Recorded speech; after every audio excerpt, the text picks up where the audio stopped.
it's the psychology of being able to change your thought when you're in the process of creating a deal. And I think that one of the things that hurts the business person today is that they lock themselves into one way of thinking. And when you go into that whole thing, you don't know how to get yourself out of it. Sure. I want to talk a little bit more about how intense it is. It is up to 8 days, correct? And then there's an evaluation that is done at the end to get your certification? That's right. It's an assessment. An assessment? Okay. And you guys do the assessments? Yeah, it's not just an attendance based. You come in, you sit down, and like because college. your body's there, yeah, you get at the end of the day, you get your piece of paper and you go out into the world. You know, for us, we really have high standards, and we want everybody to be able to perform, to actually get the skills into their neurology, to be able to make the changes, to be able to communicate effectively, to be able to be understood across wider ranges of audience. Here's a little example. You hear so much about closing the deal. So many people are fighting at how to be able to close a deal. There's no specific program that if you act this, if you say these exact words, that other person is going to respond and sign the contract. However, if you can reframe the way that you're thinking about this deal as that you're not closing, because really closing a deal is what? It's starting a relationship. It's not closing a deal. You're not closing anything. You're beginning a relationship with whatever person is purchasing your service or your goods. So sometimes just by reframing the way that you're thinking about this issue or this situation or this task, automatically your responses are going to be different. Exactly. Your behavior is going to be different. Your communication is going to be different. And then possibly your results and your outcomes are going to be different. That's right. But you also have to be able to communicate. Sure. Absolutely. And tell them what you think and how you think. And I guess how to structure that is important as well, Sure. right? I mean, if you're a mess and you're all over the place, Yeah, absolutely. nothing's going to work out. You have something in here about finding opportunities. I think I know what that means, but what does it mean? Why don't we start with Jason? What does that mean, finding opportunities in your training? Finding opportunities. Well, a lot of people, like you said before, get caught up in their box, in their version of the world, of the way things should be, the way things have been. And when you start becoming more flexible in the way you think, Right. there's so many more things, opportunities that open up for you. So, for example, you have people all the time, I can't close that type of person.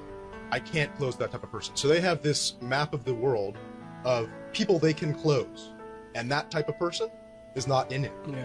And when you can expand your map of the world to include all sorts of different types of people, opportunities just appear that you couldn't even see before.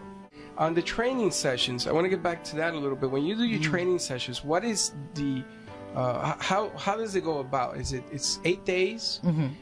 Is it intense? Is there a lot of role playing? Is there no role playing? What's the deal? You got it right. It's definitely hands-on training. That's the fun part of it. It's not just listening to Jason and I speak all day long. We like the way we speak. We love the sounds of our own voices, but not that much. We should try radio. Yeah, right?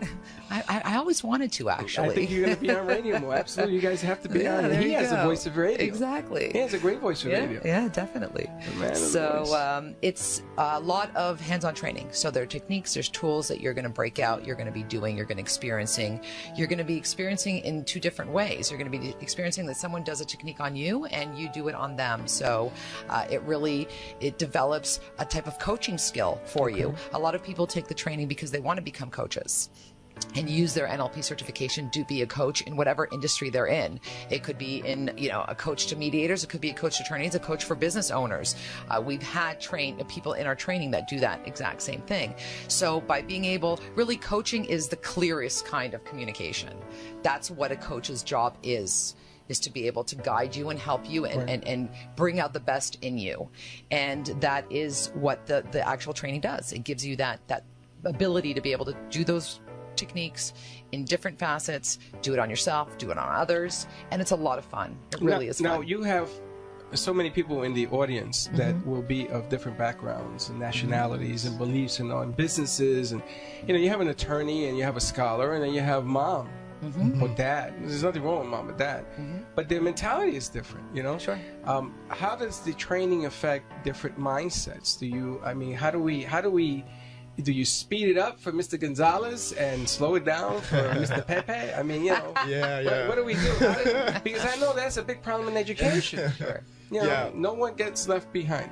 The training is formatted in a way that is it's easily learned by people on all different levels. So we make sure we touch on every point multiple times. We make sure that the training is formatted for different learning styles. Okay. And everything builds on everything else.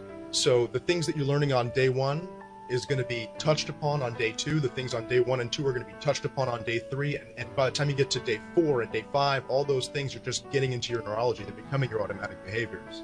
So you sort of speed up to everybody ends up being the same at the end because you're catching on to the deal? And the fact that we have different people from different backgrounds and different belief systems is actually a huge benefit, because what we're teaching is communication skills. And so when you've got the housewife talking with the lawyer, and they're breaking out into a group, and they're practicing whatever technique it is in communication, now both of them have to become more flexible in their communication outside of the people they're normally comfortable communicating. You know, it sounds really easy. It sounds really easy, but I'm sure that it takes a lot of work to be able to do that kind of adjustment, huh? Well, before we have anybody break out and practice anything themselves, we demonstrate. Okay. Because the way that most people learn, I mean, from childhood, when we learn how to do things, if the difference between the person who's a successful business owner and someone who's not is that they had someone to model. Okay. Maybe it was just reading books from Donald Trump. Maybe it was that one of their parents or one of their role models growing up was a successful business owner, and they were able to model those skills at an unconscious level to be able to perform at the same level as their role models. Gotcha. And so before we have anybody go out and practice anything, we demonstrate.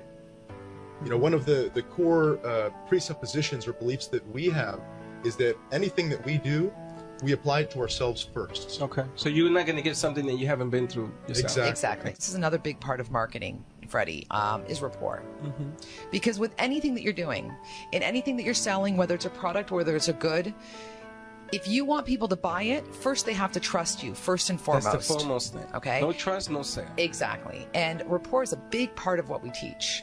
That gives you your flexibility in being able to close a deal, to sell your product and anything. So when the training starts, we work on different tools and techniques so that the students automatically have rapport, so they feel comfortable. So a housewife will feel comfortable doing a technique talking about, you know, her issues when the CEO is responding with his issues. Right. What it's interesting about here is that you're taking a hold of not only the person and the idea, but you're shaping it so they understand what they're selling, so that then they can sell it. Of course. If you don't know what you're selling, you think you know what you're selling, it's not going to be successful whatsoever. Sure, and it's also having a well-formed outcome, Freddie.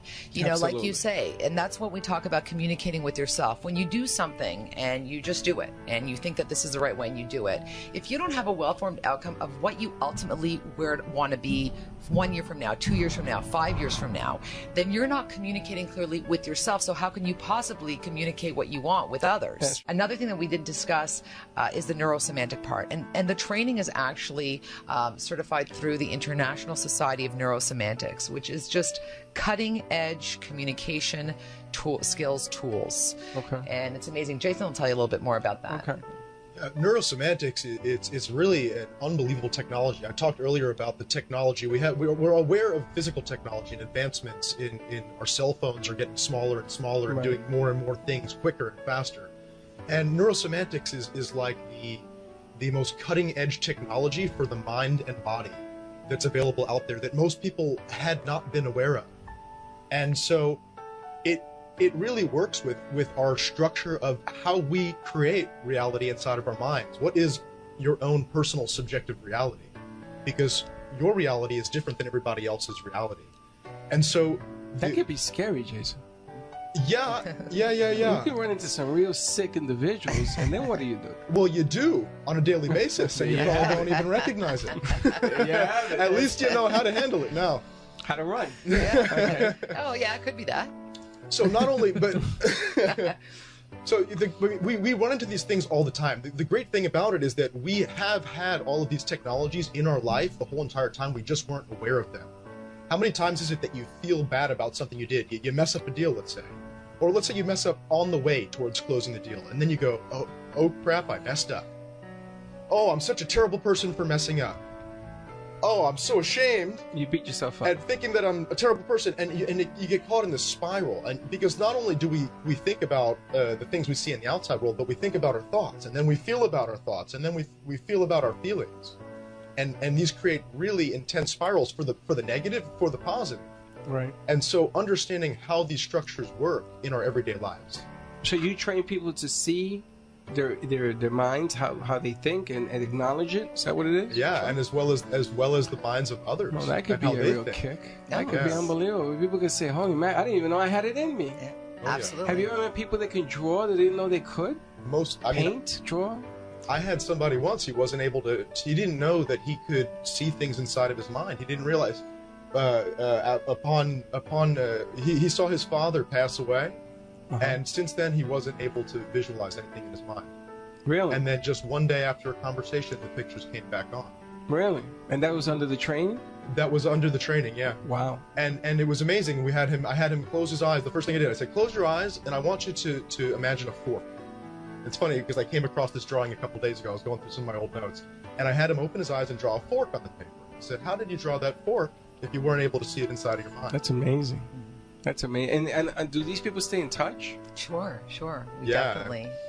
I could see you guys could be a big influence in people's lives for the future and everything else, because everybody wants to have somebody that they can relate to, and what you're describing right now is intense. Absolutely. And it's like you said before, it's not so much about influencing people, it's about inspiring, and it's also about expanded awareness. Exactly. To be able to bring to someone a perspective that they never had before, that's going to give them the tools and the ability to move forward, to overcome their challenges, to create that opportunity and get rid of their limitations. Now, I have a question that's maybe related.